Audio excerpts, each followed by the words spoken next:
نو دا خبره بنیادی طور باندې یاد ساته.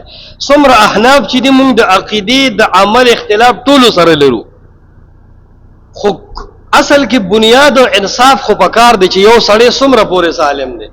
دا جمعیت والا او یا دا نور دیوبندیان چې دي د دې حدیث په قرآن پیش کو، د دې قاعده باره کې دي ندیم مفتی دی او د عالمانو د خپل پیجونو نه تحریرات نشر کړي دي او دا ویلي دي چې دا قاعده چې حدیث په قرآن ته پیش کوي دا موږ د مجتهدینو قاعده ګڼو. نو اوس دې ځای کې په دې مسله کې تی دیوبندیانو سره زموږ اختلاف اصولی شو، په یو خاص دایره کې شو او د مجتهدینو اجتهادي خطا ده، بس تر دې حد شو. خو په پنځپیریانو کې او په دې عامو دیوبندیانو کې ګوره فرق دی. د انکار حدیث جدا دی. پنځپیریان یقینا انکار حدیث ته لار سموي، وای حدیث په قرآن پیش کو. نو دا ټول دیوبندیان یو شان نه دي.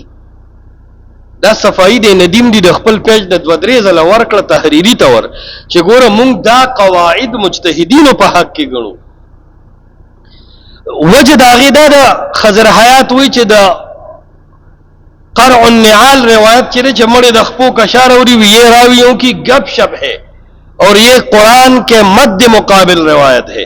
علن کې څومره دیوبندیان چې دی هغې د قرع النعال د سما قائل دي او دې روایت ته هغې بالکل د قرآن خلاف نه وي. دا دلیل دی د دې خبرې چې اصولي طور باندې لږ فرق شته او انکار حدیث ته چې په نن دور کې اصول روان کړي دي نو پنځپیریانو روان کړي دي. وی ثلاثه کذبات دا حدیث کمزور دی ځکه وی شیخ عبدالسلام رحمه الله علیه ویلي دي.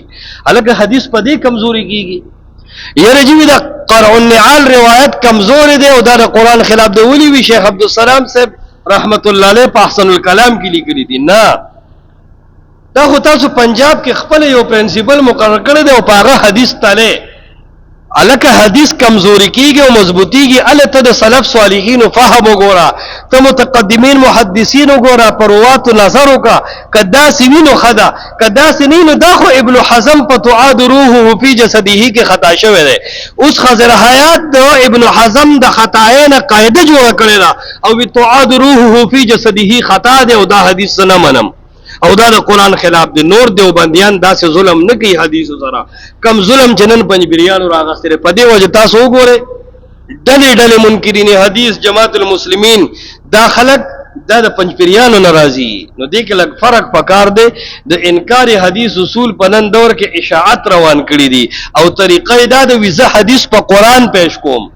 قسم بالله چې دا خبره چې حدیث په قرآن پیش کوم دا خبره خو اول د قرآن خلاف ده. نو چې دا خبره د قرآن خلاف ده نو دا که هر څومره غټ سړي کړی ده دا خبره غلطه ده. ما آتاکم الرسول فخذوا وما نهاکم عنه فانتهوا.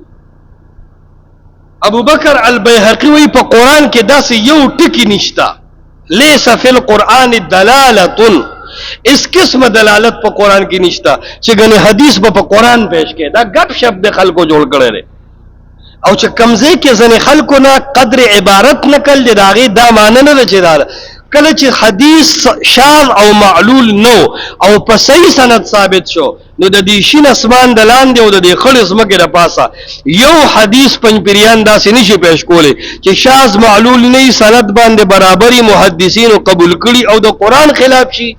دا سه چرم پنځپیریان یو حدیث نشي پیش کولی. دا د خضر حیات د عقل خلافی نو عقل خصوص نه مني نو هغه دا بانو کې یره دا حدیث د قرآن خلاف دی. نه دا ستا د عقل خلاف دی.